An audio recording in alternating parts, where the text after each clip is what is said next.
Doon naman sa naging testimonya ng witness, wala naman tayong nakitang issue doon.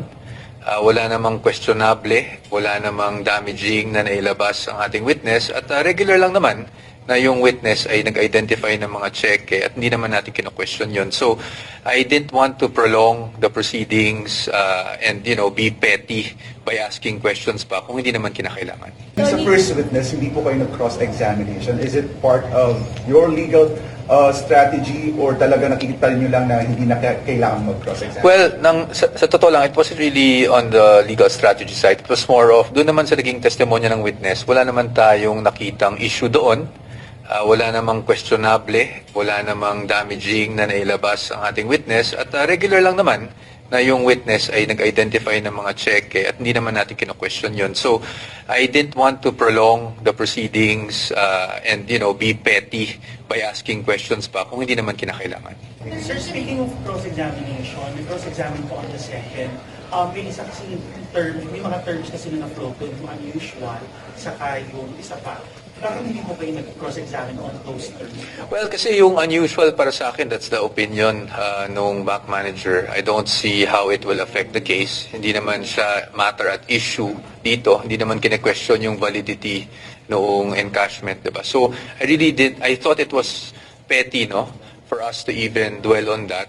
The only questions I raised was, I just wanted to clarify kung bakit nga nag-exit sa labas. But again, I cannot really dwell on the merits, pero at least ma-explain ko lang kung bakit ganun ang naging approach ko sa cross-examination. Fire exit, sir. Bakit po importante that you ask about? Just to dispel any insinuations, doubts, whatever, as to bakit sa fire exit. But our job is to just elicit the answers from the witnesses, no, and to clarify certain matters. So as you can see naman, and as I've always said, I'm committed to not delaying the proceedings. So kung hindi naman, and that's just not me, but the entire defense team, no. So kung hindi naman kailangan magtanong pa ng additional questions, we don't want to be petty about things.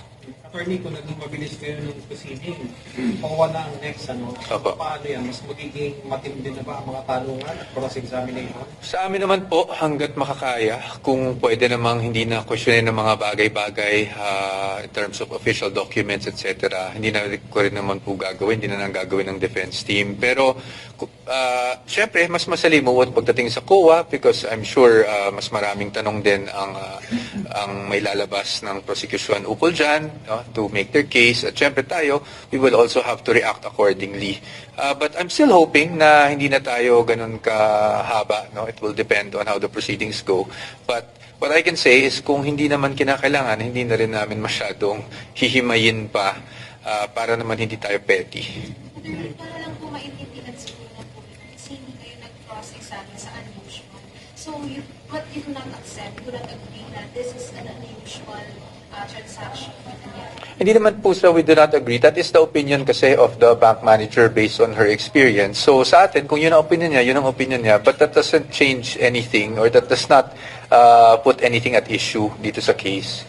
Kasi ang pinag-uusapan naman dito, hindi ba yung use of the funds, no? It's not the withdrawal of the funds. So hindi, para sa akin, again, I'm overusing the word, parang masyado ng petty talaga kung pati yun patulan pa natin. Doon naman sa naging testimonya ng witness, wala naman tayong nakitang issue doon. Wala namang questionable, wala namang damaging na nailabas ang ating witness. At regular lang naman na yung witness ay nag-identify ng mga cheque at hindi naman natin kino-question yun. So, I didn't want to prolong the proceedings and, be petty by asking questions pa kung hindi naman kinakailangan. Sa first witness, hindi po kayo nag-cross-examination. Is it part of your legal strategy or talaga nakikita niyo lang na hindi na kailangan mag-cross-examine? Well, sa totoo lang, it wasn't really on the legal strategy side. It was more of, doon naman sa naging testimonya ng witness, wala naman tayong nakitang issue doon. Wala namang questionable, wala namang damaging na nailabas ang ating witness. At regular lang naman na yung witness ay nag-identify ng mga cheque at hindi naman natin kino-question yun. So, I didn't want to prolong the proceedings and, be petty by asking questions pa kung hindi naman kinakailangan. Sir, speaking of cross-examination, may cross-examine po on the second.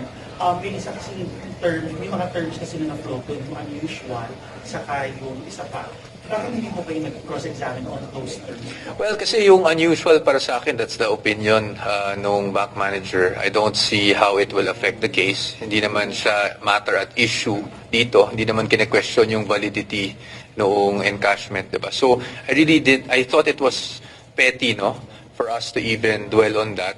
The only questions I raised was, I just wanted to clarify kung bakit nga nag-exit no, sa labas. But again, I cannot really dwell on the merits, pero at least ma-explain ko lang kung bakit ganun ang naging approach ko sa cross-examination. Fire exit, sir. Bakit po importante that you ask about that? Just to dispel any insinuations, doubts, whatever, as to bakit sa fire exit. But our job is to just elicit the answers from the witnesses, no, and to clarify certain matters. So as you can see naman, and as I've always said, I'm committed to not delaying the proceedings. So kung hindi naman, and that's just not me, but the entire defense team, no. So kung hindi naman kailangan magtanong pa ng additional questions, we don't want to be petty about things. Attorney, kung naging mabilis kayo ng proceeding, wala ang next, Opo. paano yan? Mas magiging matindi na ba ang mga tanungan at cross-examination? Sa amin naman po, hanggat makakaya, kung pwede namang hindi na questionin ng mga bagay-bagay in terms of official documents, etc., hindi na ko rin naman po gagawin, hindi na nang gagawin ng defense team. Pero, syempre, mas masalimuot pagdating sa COA because I'm sure mas maraming tanong din ang may lalabas ng prosecution ukol dyan, no, to make their case. At syempre tayo, we will also have to react accordingly. But I'm still hoping na hindi na tayo ganun kahaba. No? It will depend on how the proceedings go.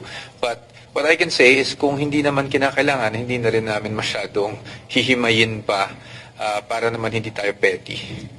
Para lang po maintindihan siguro ng publiko kasi hindi kayo nag-cross-examine sa unusual. So, what you do not accept, you do not agree that this is an unusual transaction na nangyari. Hindi naman po sa we do not agree. That is the opinion kasi of the bank manager based on her experience. So sa atin, kung yun ang opinion niya, yun ang opinion niya. But that doesn't change anything or that does not put anything at issue dito sa case. Kasi ang pinag-uusapan naman dito, hindi ba yung use of the funds, no? It's not the withdrawal of the funds. So hindi, para sa akin, again, I'm overusing the word, parang masyado ng petty talaga kung pati yun patulan pa natin. Doon naman sa naging testimonya ng witness, wala naman tayong nakitang issue doon.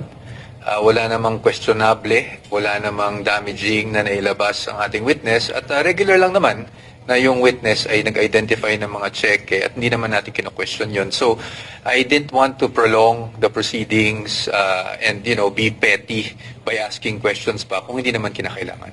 Sa first witness, hindi po kayo nag-cross-examination. Is it part of your legal strategy or talaga nakikita niyo lang na hindi na kailangan mag-cross-examine? Well, sa totoo lang, it wasn't really on the legal strategy side. It was more of, doon naman sa naging testimonya ng witness, wala naman tayong nakitang issue doon. Wala namang questionable, wala namang damaging na nailabas ang ating witness at regular lang naman na yung witness ay nag-identify ng mga cheque at hindi naman natin kino-question yun. So, I didn't want to prolong the proceedings and, be petty by asking questions pa kung hindi naman kinakailangan.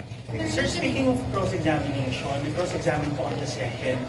May isa kasi term, may mga terms kasi na na-floated, yung unusual, saka yung isa pa. Bakit hindi po kayo nag-cross-examine on those terms? Well, kasi yung unusual para sa akin, that's the opinion nung bank manager. I don't see how it will affect the case. Hindi naman siya matter at issue dito. Hindi naman kine-question yung validity noong encashment, diba? So, I thought it was petty, no? For us to even dwell on that. The only questions I raised was, I just wanted to clarify kung bakit nga nag-exit no, sa labas. But again, I cannot really dwell on the merits, pero at least ma-explain ko lang kung bakit ganun ang naging approach ko sa cross-examination. Fire exit, sir. Bakit po importante that you ask about that? Just to dispel any insinuations, doubts, whatever, as to bakit sa fire exit. But our job is to just elicit the answers from the witnesses, no, and to clarify certain matters. So as you can see naman, and as I've always said, I'm committed to not delaying the proceedings. So kung hindi naman, and that's just not me, but the entire defense team, no. So kung hindi naman kailangan magtanong pa ng additional questions, we don't want to be petty about things. Attorney, kung naging mabilis kayo ng proceeding, OWA na ang next, Opo. paano yan? Mas magiging matindi na ba ang mga tanungan at cross-examination? Sa amin naman po, hanggat makakaya, kung pwede namang hindi na questionin ng mga bagay-bagay in terms of official documents, etc., hindi na ko rin naman po gagawin, hindi na lang gagawin ng defense team. Pero, syempre, mas masalimuot pagdating sa COA because I'm sure mas maraming tanong din ang may lalabas ng prosecution ukol dyan to make their case. At syempre tayo, we will also have to react accordingly. But I'm still hoping na hindi na tayo ganun kahaba. No? It will depend on how the proceedings go. But what I can say is kung hindi naman kinakailangan, hindi na rin namin masyadong hihimayin pa para naman hindi tayo petty. Para lang po maintindihan siguro ng publiko kasi hindi kayo nag-cross-examine sa unusual. So, what you do not accept, you do not agree that this is an unusual transaction.